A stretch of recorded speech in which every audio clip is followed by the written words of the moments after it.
This is the 46 of 46 podcast summit sessions, where we'll talk all things Adirondack, backcountry, and beyond. From high peak stories and adventures to trail tips and tricks, we'll dive deep into the heart of these mountains and the people who passionately climb them. Adirondack maps and spruce traps to bushwhacks and backpacks. It's all here on the 46 of 46 summit sessions.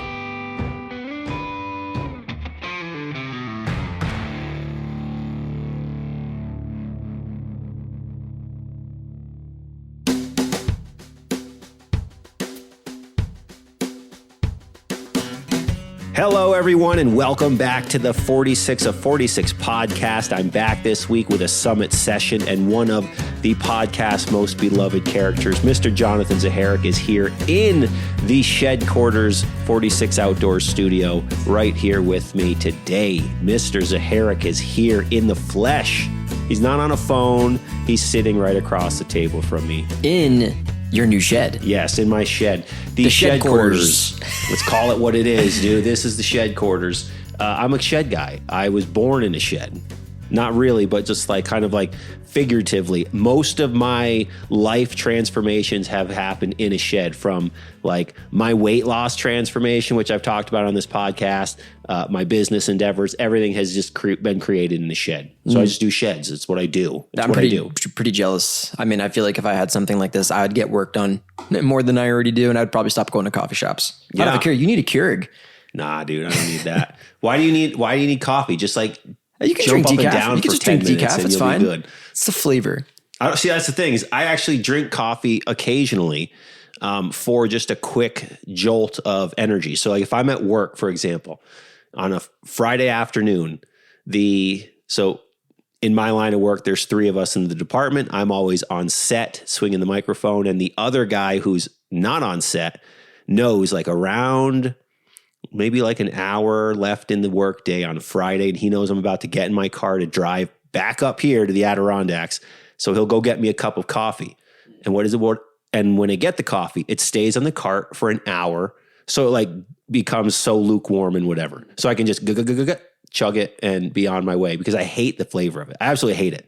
And then I have to wash it down with a bottle of water. But I do drink coffee for the energy occasionally, mostly for a drive. But a Keurig in here would just kind of tarnish my backwoods kind of feel that I have. All right. It's all wood in this shed, for all of you who have no idea what we're talking about. It smells really nice in here. Yeah.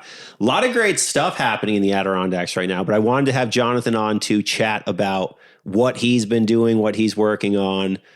He's been doing a lot of awesome stuff on skis this winter. Figured we just have you in and just kind of chat. But recently, the biggest kind of piece of news here in the ADK was the Eclipse, which was absolutely mind-boggling. And if you don't know about it, you don't know about it, you should just Google Eclipse and then read everything about it. It was so much more impressive than I expected it to be. Yeah, what I tell people is I think it's the single greatest celestial event you could, like, a person can witness on this planet. Because it's really, I mean, if people would be lucky to even see it once. And for me, that was the second one that I actually just saw. But nice. Yeah. No, I when they started talking about the eclipse, and they're saying at the 46er banquet, they were saying there's going to be more people here than during the 1980 Olympics. I'm thinking, like, what are you talking about? What is this eclipse that you're talking about? And that amount of people, that sounds insane. I had no idea about this eclipse until the fall. And luckily it was a 1-day event. Yeah. So it's like the 24 hours beforehand wasn't insane, wasn't terribly crazy. It was definitely busy. And then after it was just like, wow, okay, well, there were how many people here? Yeah. I don't even know what the numbers are right now. I think I don't even know what my estimations were, but I would probably assume that at least 100,000 people came through Lake Placid. Yeah, it's possible. I mean, I had plenty of people message me asking if I knew of Airbnbs, and because they're like, there's no hotel rooms in town, can't find anywhere to stay. And it's like, I have no idea. But interesting, because I remember on Saturday, I was at Stewart's getting gas and getting something. And I asked the dude at the register, I was like, hey dude, is it busy right now in town? Are you guys experiencing a lot of people? Is it as busy as they say? And he even said, it's like, it doesn't seem any different than any other weekend. What day was this? Saturday. Okay. So I also can't imagine probably Saturday night was probably when most people were coming. Yeah, or if maybe not, even yeah, Sunday, yeah. if that. No, I was actually just at the Pickled Pig yesterday, and I asked them, "Hey, so how was it for you? Was it the busiest day you've ever had?" And they said, "No." Okay, there you Yeah, go. they said during the ski jump games at the same time the pond hockey Sure. was going on and just like they had to move the pond hockey down to the near the speed oval, and they said that was their busiest day Okay. ever. But the traffic. That was a sight to behold, because after the Eclipse, I was coming off of Lodge Road, and right at Lodge Road, where it intersects with 73, I was like, okay, well, there's a line of cars both directions, left and right. Let's see how far this goes. And I kept driving, and eventually I got the Old Military and kept driving up towards Saranac Lake, and I was still just following the lineup of cars. So I took my drone out and I flew it to see how far it was. And then I found out that the traffic was like that, car to car, bumper to bumper, all the way to 87. 2 hours to I-87 from Lake Placid. And if you're going to Albany, anytime between 4 and 6 p.m., it would have taken you 8 hours. It's disgusting. It's absolutely disgusting.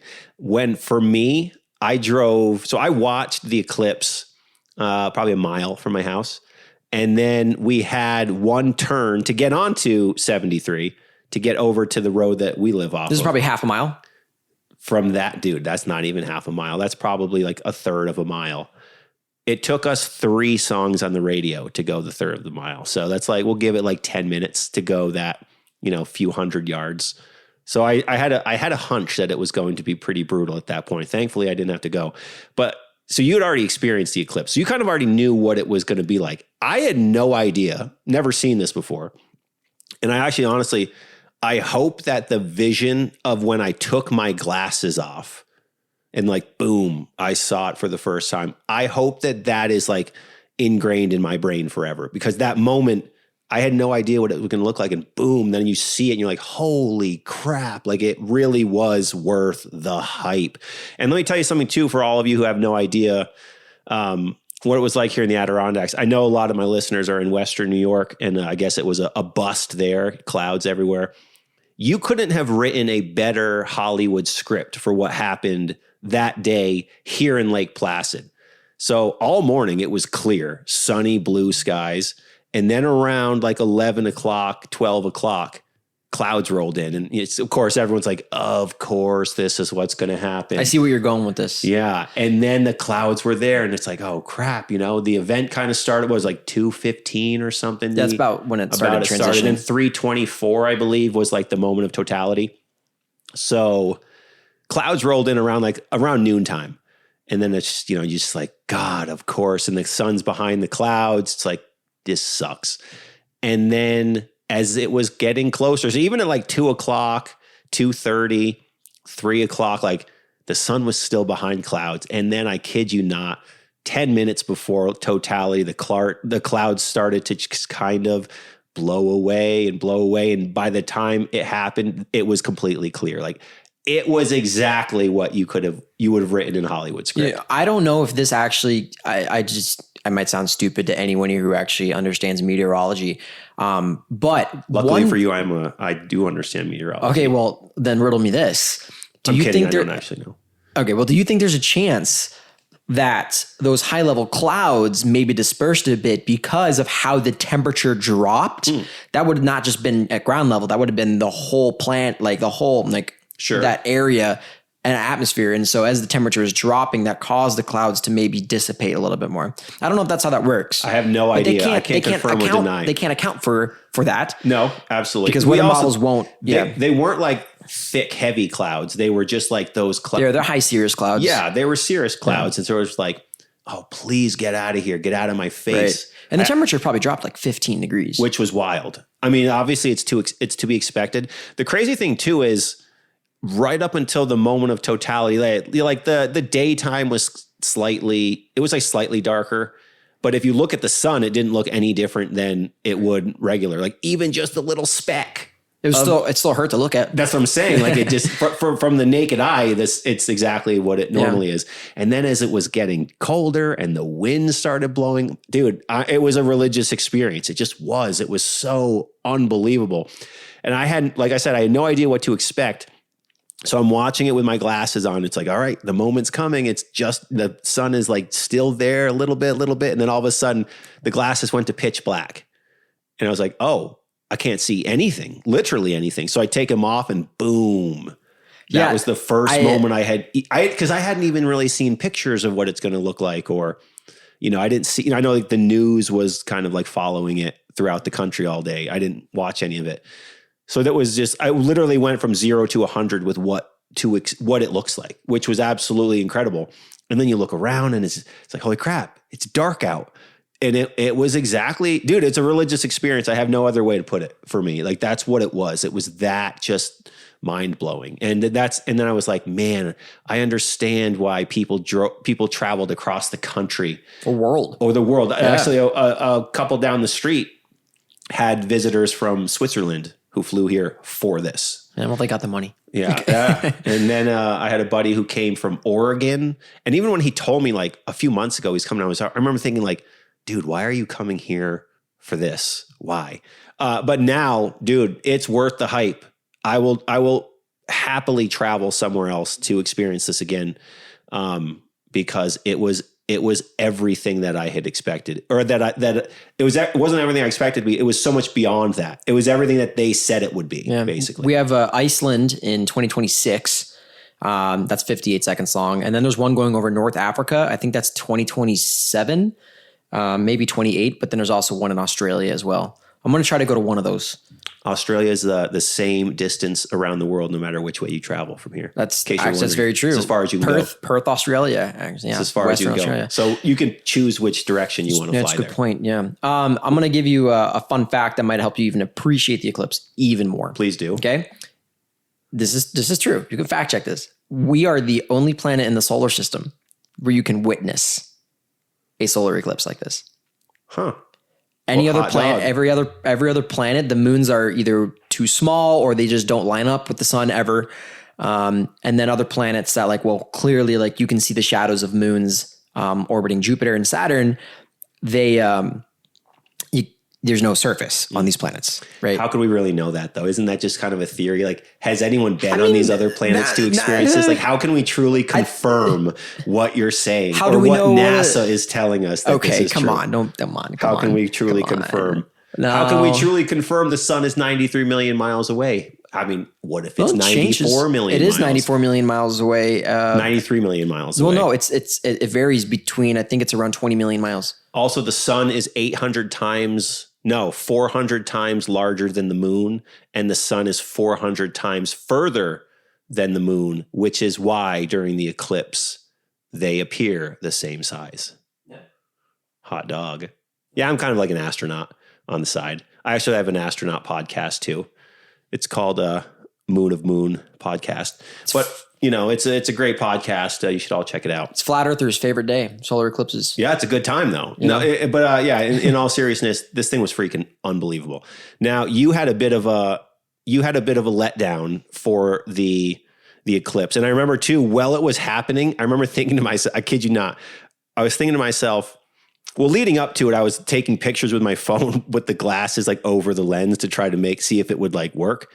And then during the eclipse, I thought, I need to be taking some pictures. And then I said to myself, I know Jonathan and all these other photographers are taking real pictures. I'll just wait and see that, which was great because it freed me up to just not think about the phone and just take in the moment. How often do we not take in these moments because we need to document it, whether you're on a summit or you're on a trail. It's like, you forget to actually just look around with your eyes. You're so focused on documenting so you have it later. But it did free me up to mentally just unplug and just take in 3 minutes of just absolute mind-blowingness. But tell us your story, because it still worked out. Sure, in a way. I mean, enjoying it couldn't be me. Did I enjoy it? I did. It's a curse for you photographers to enjoy events like that. For anyone that might be hearing that and thinking, that sometimes I just got to leave the camera home. I do. I probably only go into the woods with my camera maybe 10% of the time. Sure. I only take my camera out when it's something that is like a wow factor most of the time. And obviously if it's a wow factor, then I guess that's when you would want to take it in. Mm-hmm. So it is a curse and a blessing. I knew about the eclipse back in 2019. I think I was just doing some random research one day, and I was just like, oh no. Oh, wow. This is during mud season. Uh-oh. So I already had these premonitions of just like how crazy the day was going to be. And I was like, it's probably going to be cloudy. Mm-hmm. But it honestly couldn't have been better for everyone else. But I was planning a flight with the Lake Placid Airport for about 6 months. I was working on a collaboration with them. I was going to be taking a ton of content for them, plugging them, and it was a collaboration. So they were going to comp everything. And the Lake Placid Airport, where I spent most of the morning, had more than double, I think, the predicted amount of planes that were going to come. And they had, I think 3 hours before the eclipse already had to cut off planes coming in. They had to turn them around. They could get fuel. They had to keep going. So sucked for them. It sucked for also all of us who live near the airport, who just all afternoon was just planes. There were private jets coming in. I'm like, whoa. It was just, it got old. I'll be honest. It got old. I live a mile, probably less than a mile from the airport. It got old. But anyways, continue. Yeah. What's crazy is I don't know why they charged so little for this, but the airport was charging $50 for you to park your plane when Burlington was charging $1,500. Yeah, no, $50 sounds like a steal. Right. You can't even park your car in New York City for $50. No, it's kind of crazy.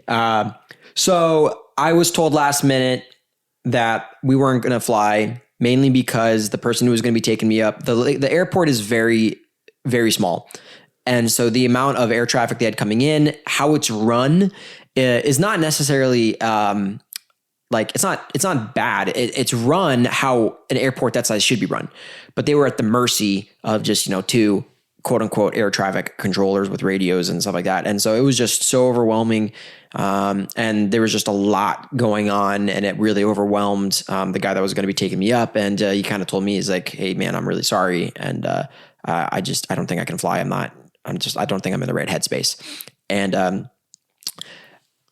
the one thing he told me, he's like, John, just to remind you, the last person to fly out of this airport, not in a good headspace, didn't come back. Yes. And that is why, you can't really, you can be disappointed, but you're definitely not going to argue with him, and you're also just going to be I completely understand. I get it, dude. It's a bummer. I get it. It just was the one thing we didn't account for because we just didn't know, right? Yeah. When the day came, and honestly, I was preparing for the idea that I wasn't going to, but even where I ended up watching the eclipse from, which was Mount Joe, which is the most iconic view in the Adirondack Park. That is the number one most iconic view in the Adirondack Park, not to be confused with Indian Head. Indian Head is not. Yeah. That's my opinion. I agree. That's my opinion. I mean, there's no cool story about Indian Head, about who founded it and how it came about. Mount Joe, beautiful story. If you don't know the story of Mount Joe, lay it on us. What? Lay it on us right now. Okay, hang on. Then we'll get back to the other thing. I mean, Mount Joe is named after Josephine Schofield, who was the long lost lover of Henry Van Hoevenberg. Yes. Yep. And so he was hiking Mount Marcy one day in the late 1800s, and he was with a group of people, and Josephine was there, and that whole entire hike, they just were the chemistry was through the roof, and they just pretty much fell in love on that one hike. When they got to the top of Mount Marcy, they were just like, you know what? Let's create a life here. Yes. And they looked out at the Heart Lake at the time, which was, I believe, Clear Lake or Clear Pond. And when Henry went to go, I guess he lost contact with her or something like that. She disappeared. There's a lot of rumors on what happened there, but he essentially never saw her again, became insanely heartbroken. And he bought that property, which is now the lodge, and renamed the mountain after Josephine when she tragically passed away. And then there was the mountain next to it was Van Hoevenberg, named after him, and he renamed Heart Lake. There it is. So it's a testament to their love. It's a great story. Also, it kind of reminds me of the movie Titanic that people always try to tell me that this is like this big epic love story, when in reality it's just like it's just our like own a little Rose, it's a little Jack and fling. Rose. Yeah, it's just they had a little fling for like 24 hours, and then all of a sudden like she look how remembers it him changed for history. her whole life. Dude, come on. Now we have an LOJ. Whatever my that gosh. is. No, I'm just kidding. Well, That's what I'm saying on Titanic. There's like, oh, this epic love story, dude. It was a one night stand fling. That's what they had. It wasn't a love story, but this same thing with Van Hogenberg. Sure. That's probably explains why Josephine haunts the woods of Mount Joe. Is that a thing? Oh, Mount Joe. We should very haunted. We should put that to test. What are you talking about? Very haunted. What are you talking about? Dude, this is news to me. I've never heard of anything paranormal in the High Peaks. Huge hauntings. Okay, lay it on me. What's the evidence? No, you'll have to wait till my next campfire story to hear about that. I see what you're doing here. You're hyping up your new book. I don't have a new campfire story book, but I do have. I've heard plenty of people over the years. It's obviously probably joking, but over the years, just more so like in school growing up, people say that Mount Joe is haunted. That's all you'll hear. That's all you'll hear. I don't know what that means. Lady in the white dress. I don't. It's it's kids being kids. But anyway, sorry, we got on a real tangent. No, that's fine. That's good tangent though. It's still on a conversation here. I'm thankful that Mount Joe ended up being my plan B. It wasn't originally my plan B, but it's always a good choice. So thrown for a loop. Well, here's the thing. What, an hour and a half before the eclipse, and I'm saying, I want to go to the lodge. Yeah, which I want to know about because I was going to ask you, but how did I get parking? Yes. Well, the parking was certainly I think it was maybe just about a mile or so past South Meadow Turn. Dana, if you're listening to this, thank you for your service at the lodge. She has now moved on.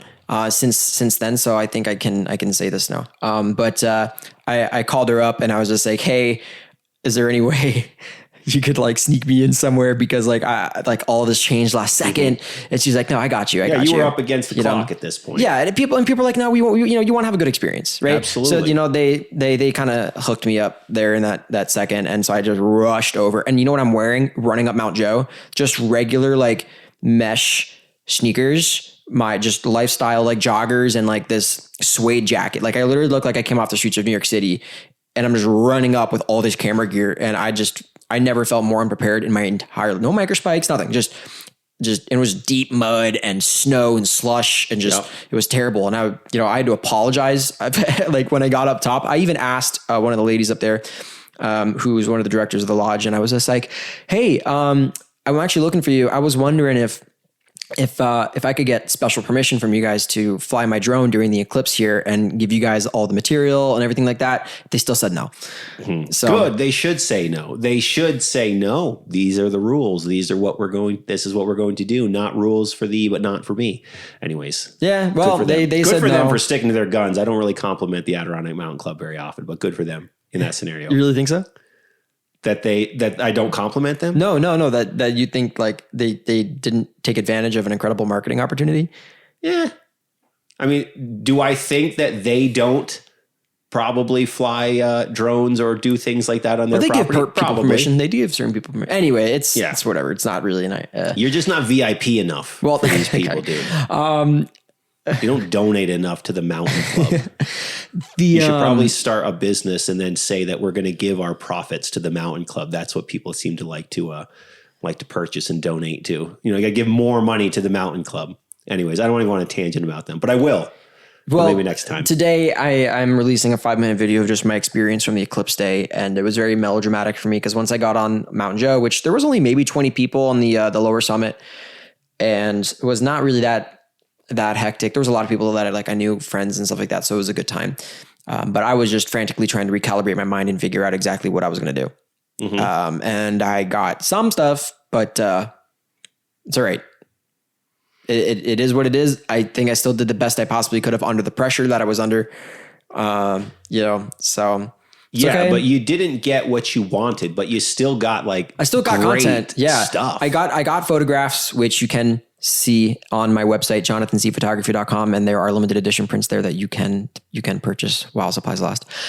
And I got that video coming out, but everything that I originally wanted to get, which quite possibly could have been the epitome of all Adirondack videos I'd probably ever make for the rest of my life. Yeah, you could have retired at that point. Yeah, honestly, I would have been like, there's literally, I might as well just go to a new planet. Yeah. You know, Lived go off to of a that. different park now. You could live off of those that YouTube money for the rest of your life. I'm sure like it's probably better than any pension you could ever imagine.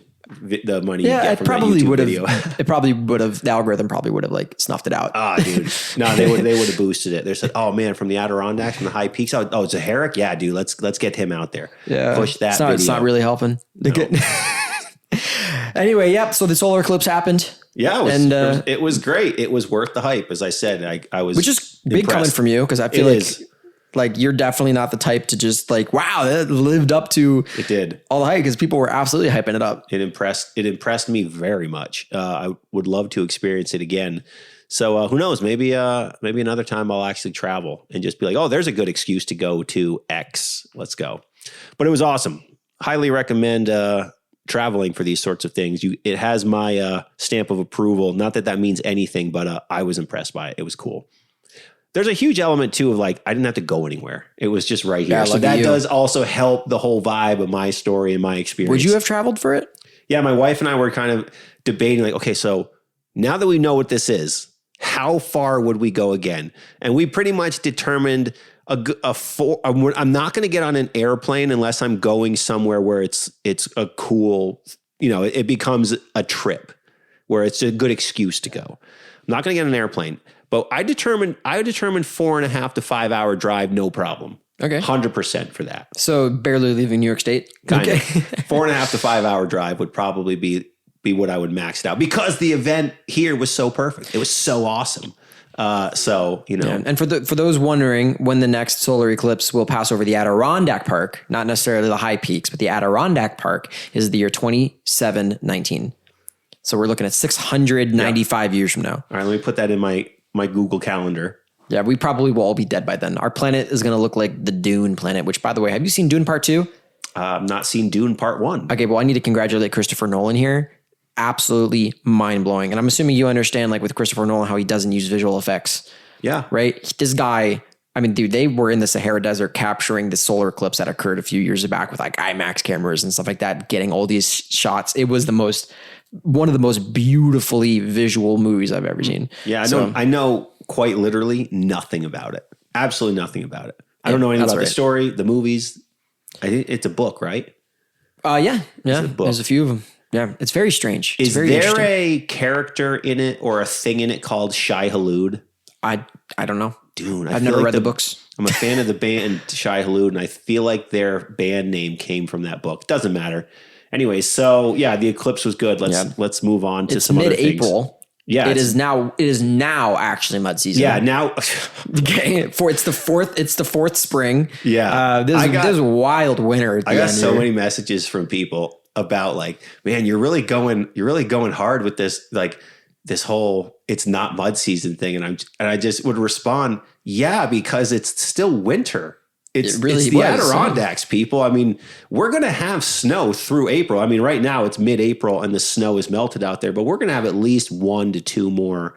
Sure, recover everything with snow. In between that and everything. But I think the main thing was certainly, but like obviously there's going to be snow up at higher elevations, but which is the irony here is that I feel like higher elevations would be more wintry and it's like, hey, you should only hike up at higher elevation. Correct. But you can't, you have to go through lower elevations. Yeah. I know it's really strange. But then to stay in the lower elevations. Stay where the mud season is the most impacted. See, I'm not the only one who picks this apart really quickly and realize like this is bizarre. I get it. For anyone listening that's like actually like die hard mud season, will never step a foot in the woods.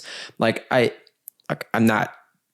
Yeah, it's fine. Go do you. Do your thing. All we're doing is just noticing like just playing devil's advocate here. Yeah, I'm just noticing like it is an interesting way of thinking because of X, Y, and Z. Are there legitimate reasons like that trail erosion does occur? Yeah. I mean, there's permafrost and the mud and everything like that. But I will say this first stretch of mud season was absolutely not mud season.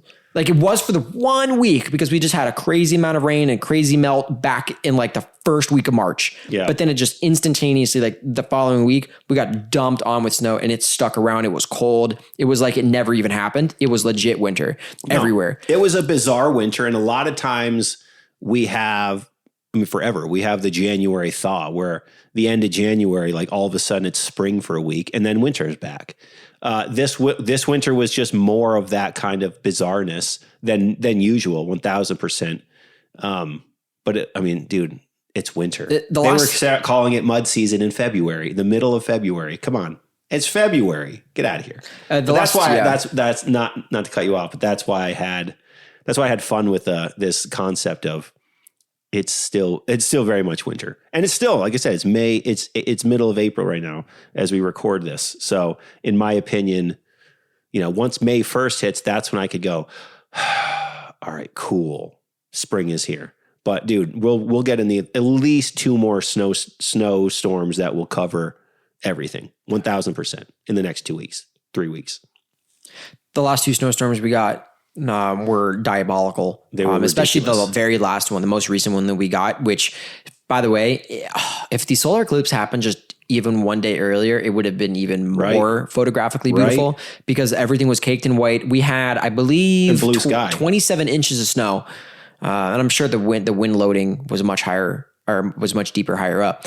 But we got so much snow from these last 2 storms that the snow depth now up at these high peaks was as if February actually was a normal winter month. Because we had 3 weeks of like no snow. I think the entire month of February we had less than a foot of snow of total accumulation.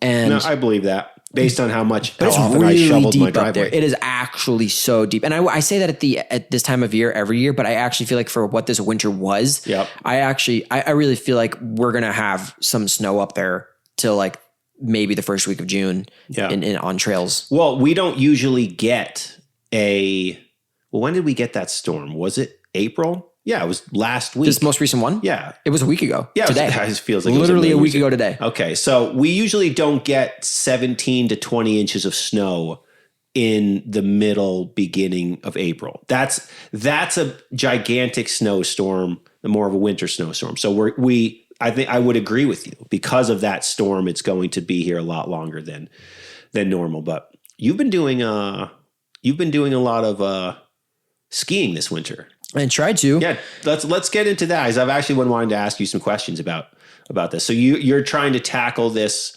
ski 46 thing, right? Where tell us about that. Sure. So at the beginning of the winter, I was there was only one person currently that had ever done it, which is Ron Conowitz, and I had it on my heart to I really wanted to start doing this myself because the only type of skiing that I do is backcountry. I love skiing high peak trails and I love being on the high peaks.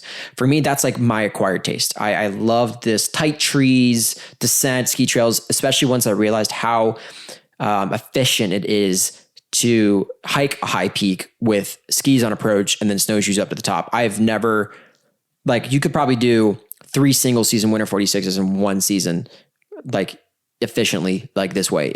Absolutely insane. Maybe that's what I should do next winter. But are you even really a 46er until you've done at least 13 rounds of it? Until you're in the teens, are you even really a 46er anymore? Yeah. But, I think it was at the beginning of this winter. I was just I think I really want to start working kind of, I had winter red line work, grid work, and I wanted to do the ski 46 because I knew that it would help aid, because I hate my snowshoes. I hate snowshoes. I really do. I don't want to use the snowshoes. I'm just walking out from Marcy. I'm going to walk 3 hours I can ski to Marcy Dam in 30 minutes from the summit of Mount Marcy, on a good day. It's crazy. So I get ahead of myself sometimes and, if not too often. And I was all right, I'm going to try to bang out the rest of my ski 46. I think I was at 7 summits that I skied before this winter. And I only made it to 15. And there were a few really great snow days that I was not in town for.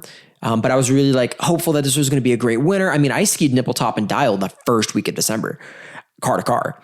I was all right, this is going to be great. And I on paper, if it was a fantastic winter, every time I went out, skiable conditions, totally could have happened. But that's all right. I still did the best that I could. I got 15 of the 46 in, and next winter I'll just do as many more as I can. And towards the end of this winter, there were two guys, I believe they might be from Western New York. They actually finished the Ski 46, but they didn't just finish the Ski 46. They did the Catskill 35 as well. Wow. So they skied the Big Catskill winter. 35. And then they went and skied the 46, which that whole project took them about 10 years. And that was huge kudos to them. You know, I'd be curious to see what their strategies were, because Ron Khan was kind of telling me like, well, since he was the only person to do it, he's like, well, then he can kind of like lay the ground rules out, you know, where it's like, do you not take your skis off at all? Well, what if there's rock, you know, things like this? And it's like, well, what about this or that? And it's like, okay, well, you can't just like snowshoe in and then ski up the high peak, ski back down, and then snowshoe out. Like you have to have skis on car to car, leave your snowshoes at home. But these guys finished it. Huge kudos to them. And I'm just, it's just a passion project of mine. You know, I'm not trying to do it for like, I mean, it would have been nice, I guess, you know, if it was like no one would have done it and I would have finished it. But I mean, that wasn't, you know, that's not the reason behind like why I'm doing it. I love skiing the high peaks. It's so fun. I think my highlight was I skied all 5 of the Dix Range peaks in one day. And it wasn't any faster. If it was maybe even like a couple hours slower than if I did snowshoes. But it's not always about the speed. There are some peaks that are way faster. Sure. But what made it slower? So there's the transitioning. So having the transition from going uphill to downhill took like 10 minutes every single time. Then I had to do that at least like maybe 6 or 7 times, which is I'm in my walk mode. And then when I want to go into downhill mode, I have to take my skis off, take my skins off. Oh, that's right. You gotta take the skins off. Yep, sure. Like lock my boots, put the skins away. And then when I want to get back in the walk mode, I'd have to do it all again. Yep, makes sense. It took a minute. But coming down certain peaks like Macomb, I actually thought was going to be super hard because I didn't come down the slide. I came down the hiking trail, but there was so much powder and it was so deep. It was actually one of those trails. The reason why I think I was a little nervous is because the hiking trail was like a trench where it was like people were, they tracked it out. Like it was maybe the walls were like 3 or 4 feet sometimes on my side. And I was just like, what? So how am I going to ski this? But I found out like I can just kind of keep my edge on the side of the path and kind of like side carve down and stuff like that, and got down at a reasonable speed. But the reason why like it also took so long is just because like the uphills are a little slower. You know, I have my skins on. I had to put my ski crampons on. It just, I don't know. It just adds up. It really does. But that's that range particularly. The ski out though, from the summit of Dix down the regular Round Pond route. Oh my goodness, was that fun. That trail like was the perfect grade. I was flying. I think I did the first 2.5 miles in, I want to say maybe 15 minutes, not even. It was so lightning. Like I was already at the bottom of the thumb slide. Like I went down maybe 20 minutes before sunset, and I got to the bottom of the thumb slide before the sun even set. I mean, I was just like, this is crazy fast. And I just kept going out and it was so much fun. Oh, it's so satisfying. Now, what's it like coming down the trails when, you know, like obviously you can't go too fast or if someone's coming up the trail, but also you can't just like, you know, carve, whoosh, whoosh, right. Whoosh. How do you go down some of these trails on skis? So paint us a picture. Every single trail is different, but I think I've done enough of them now where I feel confident. I think I'll be fine skiing any other high peak. I only fell once on the entire Dix Range, and it was just from a lack of balance because the snow got really deep and I was going too fast, and it kind of like, yeah, I don't know. It was I was like, whoa, and it was a fun fall. Let's see here. So kind of the idea of people coming up the trail, you don't want to hit them. Yeah. In a situation like that, most of the time you'd be on a very steep or tight area, and by default I would be going slow. There's not a lot of like those sections where I wouldn't see people. I also wouldn't be going fast myself. Sure. Anytime that I would be going fast means that I have a clear line of sight and that the trail is somewhat wide. Yep. So I would more than likely be able to avoid them or slow down in time. There are a couple times where I would have to, you know, yell skier, or just yell something so people could hear me coming down, but I would try to slow down myself. I was I think before I skied my first high peak, which I think was Right Peak, but I did the Right Peak ski trail. Like those that ski trail is great, but it's, it's maybe like it feels like maybe a black diamond glade trail at Whiteface. Anyone can really ski it. If you can ski anything at Whiteface, you could ski that trail. But it was really great. And then I kind of started going up, like I skied Cascade and Porter twice in 24 hours. And that was very sketchy conditions because it was like icy. And then I went the next day and it was super warm. So it was weird. But, my skis that I use, like I skied Allen, but I used a different ski for that than this one. Than like the Dick's range. So I have two different skis. So I have a ski that's more for efficiency. And then I have a ski that's meant for more speed up for powder.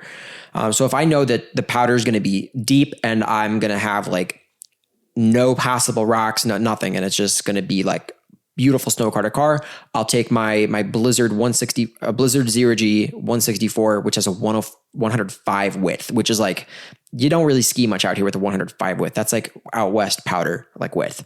But on these trails, it makes for so much control. And I can really just kind of throw in a pizza mode and just hold that going down some of these trails if there's lots of powder. So that, you can control your descent that way. It's all about getting down safe, not fast. Yeah, absolutely. You just think about you see somebody skiing and they're going, back and forth, swish, swish, swish. Yep. So on a hiking trail, a lot of times it's narrow. Yeah. So just seeing kind of how that works on skis. But when the snow is deep enough, oh my goodness, is it fun? Like sure, I want to ski street and ice so bad. Cause like the glades coming off of street are so beautiful, so wide. And then like right when you pop off the intersection to go back down, you can just tell like when the snow is deep enough in there, you're just like, this looks so fun. Like I'm sure it would be 30 minutes from the summit of street back to Indian Pass Brook, So I think about this stuff when I'm out there. And when I don't have my skis on, man, am I furious. I'm just like, I want my skis. Yeah.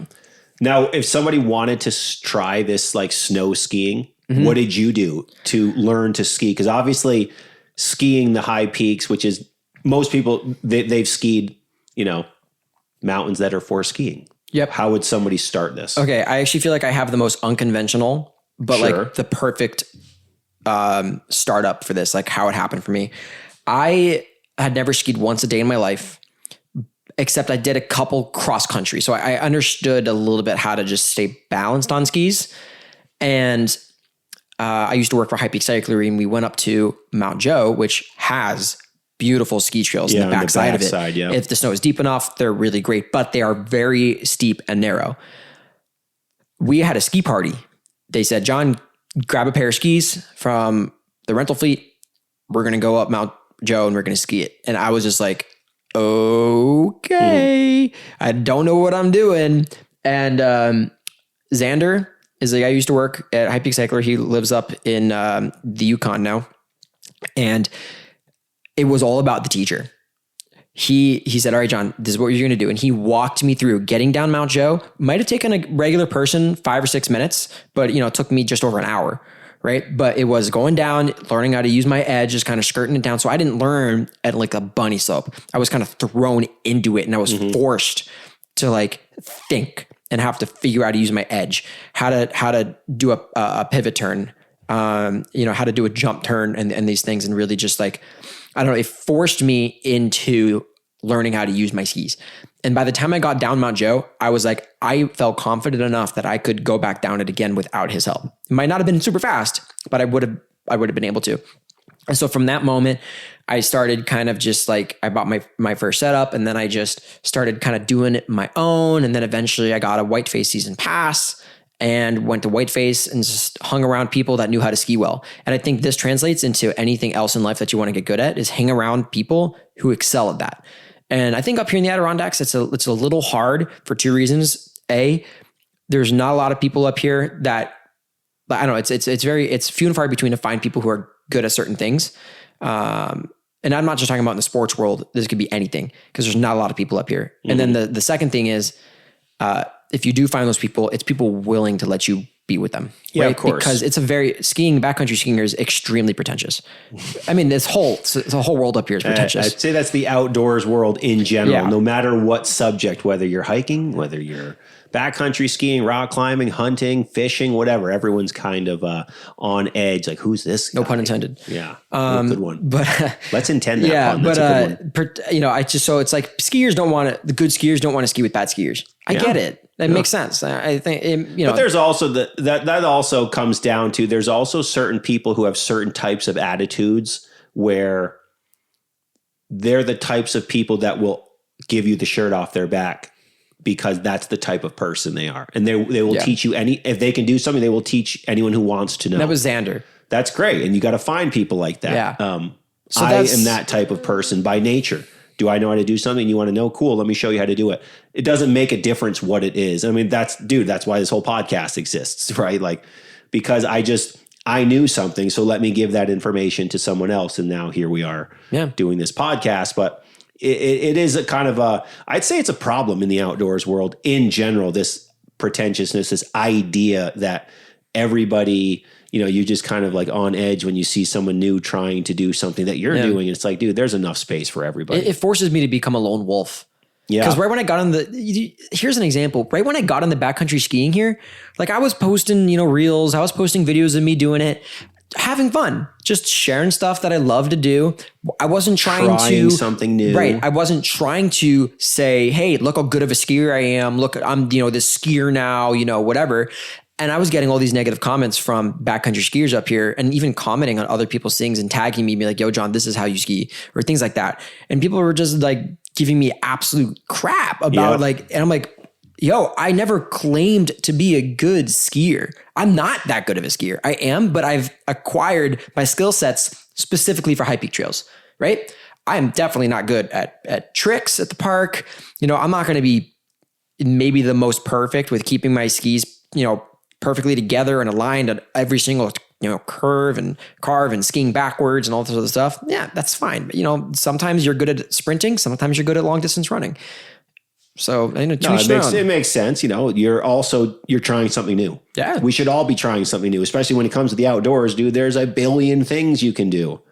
And, to stick to one because you have to learn the other thing is actually, it's foolish. Like for you, how much better have your adventures been because you decided, now I know how to do it confidently. I don't know how to ski. This seems fun. Let me try it. Oh, that was cool. Let me try to keep doing it and try to get better. And now you're having these sweet adventures, doing something different and experiencing the mountains in a way that you didn't before and you wouldn't otherwise. Now you're experiencing them on skis. Yeah. So it's awesome. It was awesome. I enjoy it a lot. So are you ready for next winter now to continue I really feel are you going to go this summer hiking and be like, oh, this sucks? I really feel like I didn't get that much winter in. I think I got maybe 33 ski days in this year, which sounds like a lot, but it really isn't. I mean, a good ski day or a good ski winter is like 90 to 100. And that's if you just went to the resort all the time. So I feel like I did not get enough, but I forget two things. One, I have free will, and B, it is snowy somewhere around the world every day of the year. Right. So if I really wanted to, like middle of July, middle of August, I can hop on a plane down to Patagonia and go do some, backcountry ski tour. Are you at that level of ski bum yet though? Are you going to go to Patagonia in July? I honestly think I absolutely could be. Okay. I just don't think it might be the most, I don't know, maybe financially reasonable. Cause that would cost me like $10,000 probably. Yeah, it would definitely be an expense. That's for sure. But that's to sell a few more pictures. Throw it on a credit card, just go. But yeah, hey, going into the summer now, that's where I have to switch my gears into my mind. And I'll tell you, there's definitely a lot of things that I want to do, but I'm way more chill. I don't know about you, but I am definitely looking forward to warmer days. Mm-hmm. The springtime, I always feel like, because right now I'm in a t-shirt. I came here in a t-shirt. It feels like summer. I mean, I ran today and I am ready. I am ready for the summer, but it's going to probably be a long and buggy summer. And that happens. Hopefully we get more sunshine than last year because all it did was rain every freaking day. Yep. Like every single day of the entire summer. But now we're ready for that if it does. We're mentally prepared for it. I already have mosquitoes buzzing around my house. Great. I'm like, where did you come from? Dude, hell, that's where you came from. come April 1st, I've had enough snow. Even if, this winter it was lighter, obviously. But April 1st, I'm done. All right, give me sunshine, give me grass. I want to see flowers. I want to see the green trees. So at this point, I'm over the snow. I also didn't do nearly as much in the snow as I would have hoped to this past summer or this past winter in terms of hiking or just anything outside. Didn't do any ice fishing at all. Did plenty of days hiking, but not nearly as much as I would like. But yeah, that's all right. Come April 1st though. All right, move on. Let's do it. You know what generally happens on May 1st? May Day. The AMR permit system goes into effect. Yes. But guess what won't be happening this year? Tell us more. Tell AMR permit system, as of right now, as far as I know, won't happen this summer. That's because the pilot system is now currently, over. I did post a video on my YouTube channel a couple of weeks ago about this subject, and a lot of people were like, wait, it's over? And yes, it is. And, I'm curious to see exactly what that looks like here in the future. A lot of pros and stuff, because it was a 3-year experimental reservation system. Mm-hmm. And there's a lot of discussion ongoing about whether to make it permanent or not. And the AMR is working with the DEC because their whole idea behind it is that they believe the program can improve, public safety and the visitor's experience. They're trying to effectively manage access to both public and private land, and just trying to ensure. They're definitely trying to manage access to public land. Yeah. That's exactly what they're trying to manage, right? Is access to, let me say it again, public land. Right. But anyways, continue. So after I did this, what I did is I actually found the original easement document and started looking over it. It's 88 pages long, I think. And I started looking over it, and there was a lot of stuff I couldn't really understand and read because it was so old. But essentially, let me give you a quick list of pros and cons here from the AMR permit system. Yes, please do. So the pros: it improved public safety roads and visitors' experience. Did it? Okay. People who were probably coming from out of state. Sure. Or from out of the park, that wanted to come to the AMR. Effective management of access to natural resources, whatever that means, and protection of wilderness areas' environmental impact. All right, let me get to the cons here. Restrictions on access to public easements have faced much criticism. Yes. The no-show issue, where reservation system slots went unused. In last year, 2023, there were 17,000 during the May to October, 17,000 reservations, 10,000 only showed up. Oh, wow. So 7,000 didn't show up. Sure. And so that's 60%. Yeah. The system currently does 10,000 didn't show up? No, 10,000 did show out of 17. Okay. So 7,000 didn't. Okay. So more like 40% did not show up. But I see what you're saying. 60% showed up. Yeah, I get it. Yeah. The system, which is enormous that many people did not show up. The problem with the no-shows is the next issue, which is the system currently does not allow same-day reservations, potentially limiting spontaneous visits. Oh, not potentially, Jonathan. It does. Yeah. It does. Let's call it what it is. But here's why you can't spontaneously do the reservation system, because how they have it is they have time slots for the whole day. Yeah, I get it. And it's if you did a 7 p.m. time slot, you're allowed to show up at 7 a.m. But for all they know, you're coming at 7 p.m.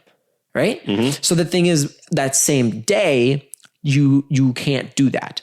So unless what you might be able to do is someone cancels, then you can get that slot that exact same second. But I believe it's more than, it might be 48 hours. It's either 24 or 48 hours before that day. You can't do a reservation anymore.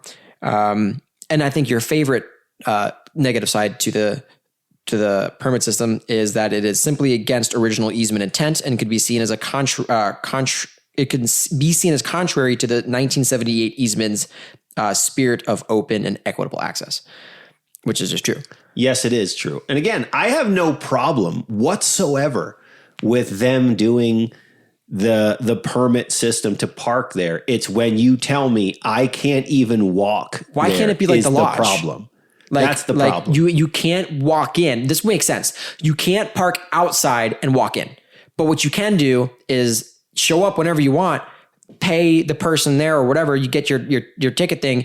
And because of that, you're given something or whatever, and then you can walk through, right? There's a verification process and you can show up whenever you want, a first come, first serve basis, not a reservation because they, could have all those no-shows. But if it was just a first come, first serve basis and they only allowed people to hike out of there that actually parked on property, I feel like that would also really help.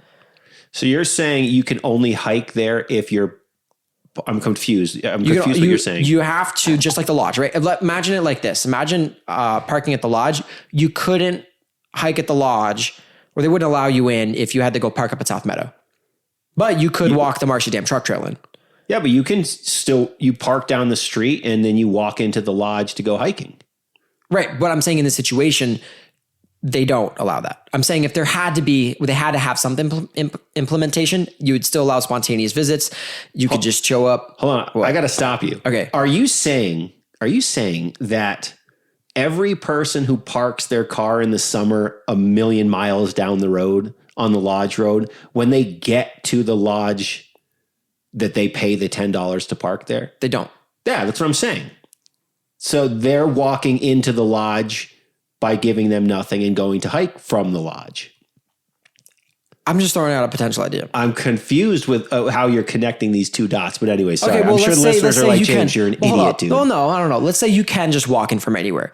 They should still implement some type of system there at the parking lot that you might have to pay. And there should be nothing implemented if I'm not parking my car on your private property. If I am walking in via the easement, no, that's different. There should be nothing. But if you're parking on their property. Yeah, and if you're parking there, that's what I'm saying. I have no problem. Charge people to park there. Make your money. Get it. I get it. Okay, it's when you say I cannot be dropped off and walk in, when suddenly that's a problem. That's where most people's that problem lies, that's where the majority of the problem is. You're limiting access, but you're claiming this is like this parking thing. Then maybe they should keep the permit system as it is, but then allow people to just walk in if they want to. Or does that just defeat the purpose? Well, I think the permit system is good for the parking side where you can. Because I get it. If you're coming up from this long trip or that, you're driving up from, New York City, whatever, and you want to know that I will have a parking spot at this place, I think that's great that exists. I like this idea. But when you then also say that if there's spots available in their parking lot or the parking is not filled up, I can't go there the morning of, or I can't even be dropped off and walk in. That's when there's obviously actually what you're saying is you're lying to me, to my face, by saying that you're here to protect access and do all this crap, because no, it doesn't affect you. I'm using the state easement to walk in, which has already been decided upon many years ago. And people might say, well, it's not 1978 anymore. That honestly, I think isn't a valid reason. That's a foolish response. But I'm saying like if they want to charge to park there, cool. It's your property. You can charge for your parking lot. I don't think the easement has anything to do with the parking lot that you've cleared. So get your money, basically. But don't tell me that I can't also walk in or get dropped off in, and somehow, you can't hike from here because you don't have a parking permit. Okay, cool. Let me sign up on your website for a parking permit. Yep. And now we have, then it's okay. We have the visitor use management system, which all these national park people are coming in. Essentially, if people aren't aware about this, you can just type in highpeaksvum.com and you'll come to this website, which is the High Peaks Visitor Use Management Planning Project. And essentially the DEC, the process is pretty much focusing on experiential, I would rather use the word experimental, social and public safety elements of visitor use management and visitor capacities to promote sustainable visitor use. And over the next several months, the project team will engage state officials, stakeholders, and the public in outlining desired conditions and management goals for the project. And this pretty much goes through till the end of this year. And there's all these other businesses, all these other companies that they've brought in to help them with this project. And so they're just trying to pretty much define I guess, whatever appropriate visitor activities and these services and thresholds. And I think what they're trying to do pretty much is figure out how can we get away with limiting the amount of people that can come and hike here while still somehow retaining the idea of its forever wild, free, and public lands. And I think they're trying to blend those two worlds together. And I think permit system is on the table for them, from what I've heard, for the High Peaks Wilderness. Mm-hmm. I've heard is on the table for what things that they're considering. But if you've ever walked at the a trailhead and you've seen like the little thing hanging on the tree, scanning how many people, because there's one on the top of Cascade, there's one at JBL, there's one going into the lodge. This is all by the VUM. The VUM, yes. Again, that is highpeaksvum.com.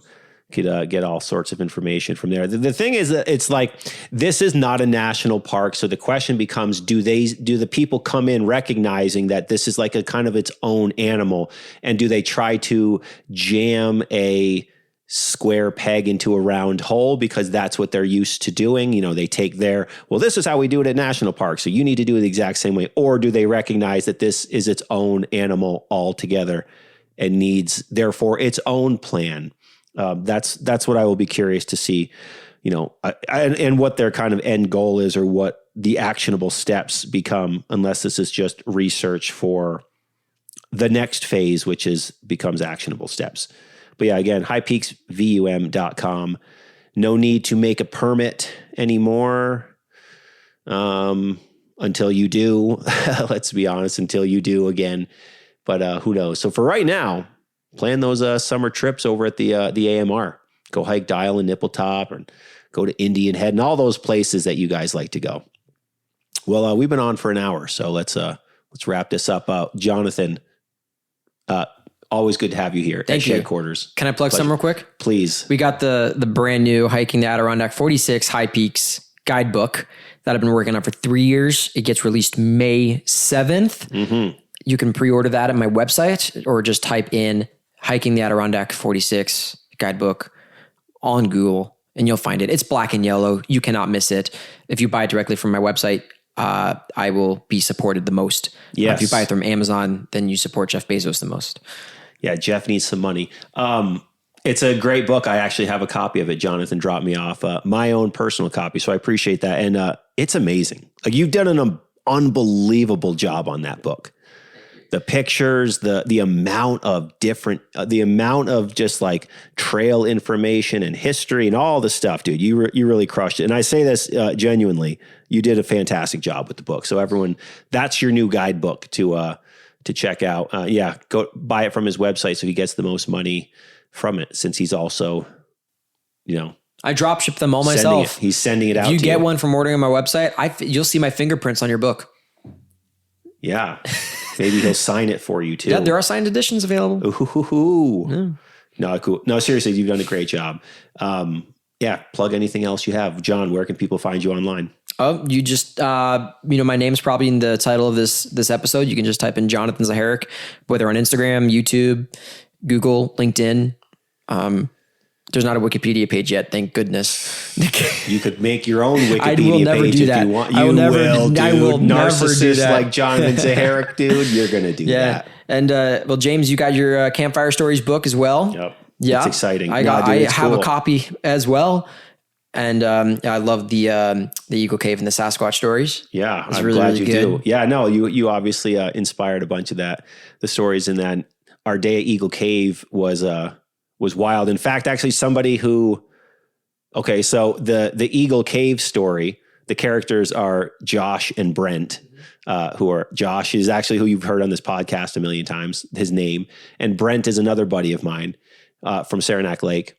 Brent sent me a text and said, dude, I felt like I was reliving going in Eagle Cave when I was reading your story. Like, you've obviously been there. So I actually took that I was like, oh, that's a nice compliment, because I was able to accurately describe like the entrance of the cave, the first room you get in. So that was a fun text to receive. But yeah, it was a good day when we went there. Shout out to Kira out in Idaho. She'll probably never listen to this episode, but did she come on that? Yeah, it was me, you, and her. It was. Wow. That was us. That was 2020. Was that 21? No, it was 2020. No way. Yeah, because it was like while I was sectioning the Northville Placid Trail too. Wow. Time flies. Yeah, it was a long time ago. It's a freaking wild Time place. flies and I'm not even having fun. Wild place.